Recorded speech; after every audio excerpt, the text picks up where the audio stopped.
À 8 ans, j'ai découvert le paradis. Il n'y avait pas d'arc-en-ciel, ni de licorne, ni de château enchanté. Non. Ce paradis, c'était cet endroit.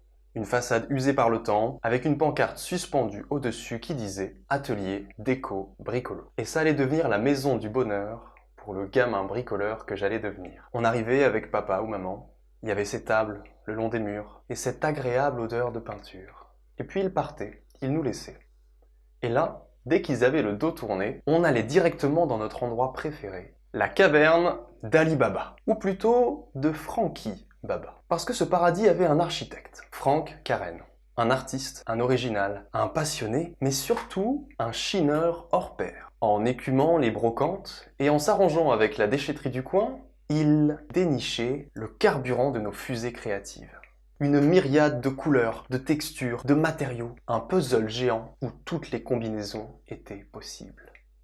Alors j'ai commencé, d'abord timidement, à bidouiller, à essayer. Et puis j'ai pris confiance. À l'âge où on apprend les tables de multiplication, je divisais les planches avec ma scie. J'additionnais les coups de pinceau et le marteau s'occupait des soustractions. On bâtissait des châteaux de carton, des avions supersoniques, des histoires fantastiques avec 3 bouts de chiffon. Le mercredi, alors que d'autres allaient au foot ou à l'équitation, moi je me précipitais à l'atelier avec une seule idée en tête.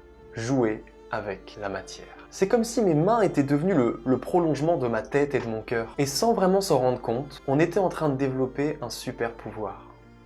Notre pouvoir créateur. Avec ce pouvoir, tu commences à regarder le monde différemment. Tu ne vois plus les objets simplement pour ce qu'ils sont, mais aussi pour ce qu'ils pourraient devenir. Tu prends conscience du potentiel d'évolution infini du monde qui t'entoure. Et plus tu crées, plus ton pouvoir grandit, et plus ton besoin de t'exprimer se fait ressentir. C'était comme une drogue, une pilule qui te pousse à interagir, à créer, à casser, à recommencer, à échouer, à inventer. Alors le couloir de la maison se transforme en atelier. Je collectionne des câbles, des moteurs, je bricole des lampes et des ventilateurs, jusqu'à tenter un pari un peu fou. Je vais construire mon premier bateau à moteur. Et j'y passe des heures, je remplis la baignoire, je me prends des coups de jus parce que fuck la sécurité. Tout ce qui compte pour moi, c'est de le voir flotter et avancer. Et ce bateau, c'est un peu comme mon bébé, ma création. Alors une fois qu'il est terminé, j'ai qu'une seule envie, c'est de le montrer à tous les copains de l'atelier. Et le mercredi, on fait notre démonstration dans une baignoire que Franck avait ramenée à l'occasion. Et là, c'est la consécration.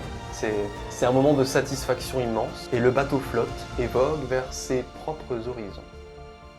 Grâce à cet atelier, ce local animé, ces quelques mètres carrés de totale liberté, cette école sans tableau, son prof un peu marteau, j'ai pu sentir l'impact de chacun de mes actes sur tout un univers, le monde de la matière. Et 15 ans plus tard, au moment de préparer mon 3e rendez-vous créatif, alors que jusqu'alors je me contentais de faire mes préparatifs, je sens cette fièvre qui revient, ce besoin de faire de mes mains, d'aller plus loin que mes textes et mes dessins. Je peux pas transmettre ma passion si je la vis pas à 100%. Alors je file sur le balcon et je rassemble mes éléments. Je fais des plans et des recherches, car j'ai un immeuble à construire. Et me voilà l'architecte d'un nouveau monde à définir. Et ça prend forme, et c'est tellement bon. J'ai écouté mon intuition. Le lendemain, je suis comblé, avant même que ça ait commencé. Et devant mes nouveaux apprentis, je transmets ce que j'ai appris avec bonheur et envie. Et si tout ça a réussi, c'est parce qu'un jour, cet atelier a changé ma vie.